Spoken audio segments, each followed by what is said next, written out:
ጉልበት ማንነትን ለመጫን መሞከር የታሪክ ስህተት ብቻ ሳይሆን ትልቅ የእብሪት መገለጫ መሆኑን የሰሜን ወሎ ዞን አስተዳደር ገለጸ። በቆቦ ከተማ የህወሓትን ዳግም ጦርነት በመቃወም ህዝባዊ ሰላማዊ ሰልፍ ተካሂዷል። ደረጀ ደርበው ተጨማሪ አለው።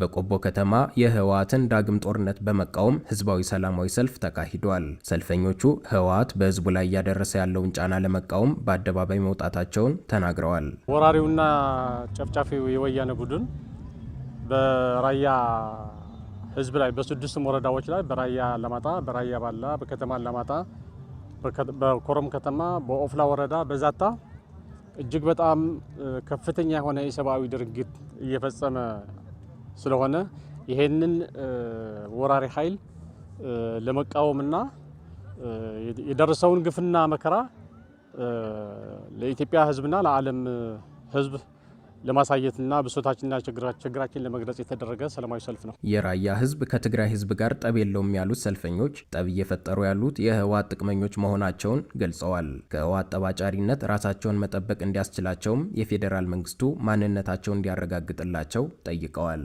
መሰረታዊ ችግሩ ያለው በስርዓቱና በአፋኙ በወራሪው ኃይል ነው። የራያን ህዝብ እየጨቆነ ያለው ይሄ ጽንፈኛና ወራሪ ኃይል ነው። መከራ እያደረሰ ያለው ይሄ ቡድን ነው።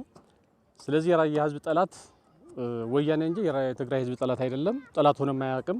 ድሮም አብሮ የነበረ ነው። ቀጣይም አብሮ የሚኖር ነው። በሰላማዊ ሰልፉ ተገኝተው መልእክት ያስተላለፉት የሰሜን ወሎ ዞን ምክትል አስተዳዳሪ አቶ ታምራት ንጋቱ ህወሓት የህዝቡን ትዕግስትና የቀረበውን የሰላም አማራጭ ወደ ጎን በመተው በራያ ህዝብ ላይ ዳግም ወረራና ጦርነት ለመክፈት አቅዶ እየሰራ መሆኑን ተናግረዋል። ማንነትን በኃይል ለመጫን የሚፈልገው የቲፒኤልኤፍ ትነግ ኃይል ባደረሰባቸው የሰሞኑ እንቅስቃሴ ምክንያት በማድረግ ነው የዛሬው ሰልፍ የተጠራው። ለዳግም ለሶስተኛና ለአራተኛ ጊዜ ተፈናቅሎ ነው በዚህ ከተማ ውስጥ የመጣውና እሱን መነሻ አድርገን የዓለም ማህበረሰብና መላ ኢትዮጵያውያን ችግሩ በተደጋጋሚ እየተከሰተ ስለሆነ ድምጻቸውን እንዲሰማቸውና ለማንነትና ለወሰን ጥያቄያቸው ምላሽ እንዲሰጣቸው በማሰብ ነው። የራያ አላማጣ ወረዳ ምክትል አስተዳዳሪ አቶ ዝናቡ በላይ በበኩላቸው ህወሓት የፕሪቶሪያውን የሰላም ስምምነት በመጣስ በተፈናቃይ ስም ታጣቂ ኃይሎችን ወደ ራያ አላማጣ በማስፈር ህብረተሰቡ ላይ ችግር እንዲፈጠር እያደረጉ ነው ብለዋል። የራያ ህዝብ በፕሪቶሪያው ስምምነት መሰረት በፌዴራል መንግስት እንዲተዳደርና ህዝብ ውሳኔ እንዲካሄድ ህዝቡም ተማምኖበት በዚህ መሰረት የኖረ ህዝብ ነው። በተፈናቃይ ስም ግን ሆን ተብሎ ተፈናቃዮች ሳይሆኑ ታጣቂዎች ገብተው ቦታውን ከያዙ በኋላ አሁን ላይ ግን በጠቅላላ ሁሉንም የከተማውን ስፋትም ጠቅላላ የራያ አላማጣ 16ን ቀበሌም የአላማጣ ከተማ በሙሉንም በመያዝ በማፈን ህዝቡ ተሰድዞ ለዳግም ስደት መጥቶ ቆቦ ላይ ስለሆነ ያለው አሁን አላማው ምንድነው? የሰልፉ ዛሬ የተደረገው የፌዴራል መንግስት መከላከያም ፌዴራል ፖሊስም አጠቃላይ የዚህን ህዝብ ችግር አይቶ ህዝቡን ወደ አካባቢው የሚመለስበትንና አካባቢው መልሶ በፌዴራል መንግስት ስር ሆኖ የማንነት ጥያቄያችንን ይረጋገጥልን የሚል ነው።